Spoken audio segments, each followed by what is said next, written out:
Thomas and the Guard. From the Railway Series. Book 4. Tank Engine Thomas Again. Published 1949, Great Britain. Written by the Reverend W. Awdry. Thomas the Tank Engine is very proud of his branch line. He thinks it is the most important part of the whole railway. He has 2 coaches. They are old and need new paint, but he loves them very much.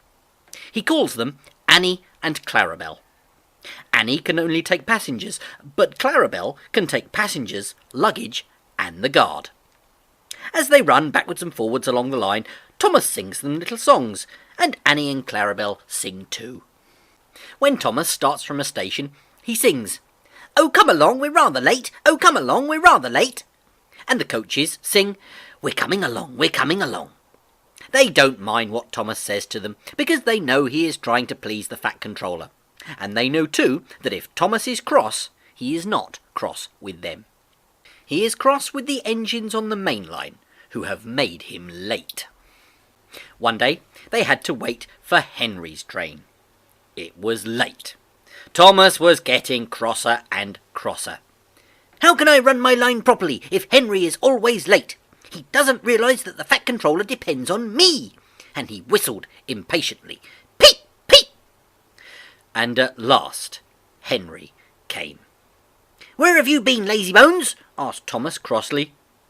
"Oh dear, my system is out of order. No one understands my case. You don't know what I suffer," moaned Henry. "Rubbish," said Thomas. "You're too fat. You need exercise." Lots of people with piles of luggage got out of Henry's train, and they all climbed into Annie and Clarabel. Thomas had to wait till they were ready, and at last the guard blew his whistle, and Thomas started at once.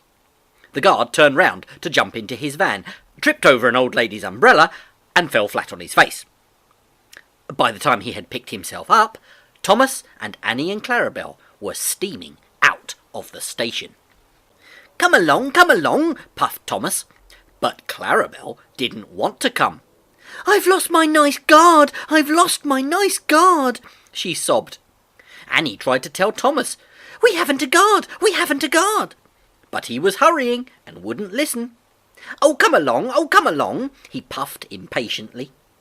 Annie and Clarabel tried to put on their brakes, but they couldn't without the guard. "Where is our guard? Where is our guard?" they cried. Thomas didn't stop till they came to a signal. "Bother that signal," said Thomas. "What's the matter?" "I don't know," said his driver. "The guard will tell us in a minute." They waited and waited, but the guard didn't come. "Peep, peep, peep, peep! Where is the guard?" whistled Thomas. "We've left him behind," sobbed Annie and Clarabel together. The driver, the fireman, and the passengers looked, and there was the guard, running as fast as he could along the line, with his flags in one hand and his whistle in the other. Everybody cheered him. He was very hot, so he sat down and had a drink, and told them all about it. "I am very sorry, Mr. Guard," said Thomas. "It wasn't your fault, Thomas. It was the old lady's umbrella. Look, the signal is down. Let's make up for lost time." Annie and Clarabel were so pleased to have their guard again that they sang, "As fast as you like, as fast as you like," to Thomas all the way, and they reached the end of the line quicker than ever before.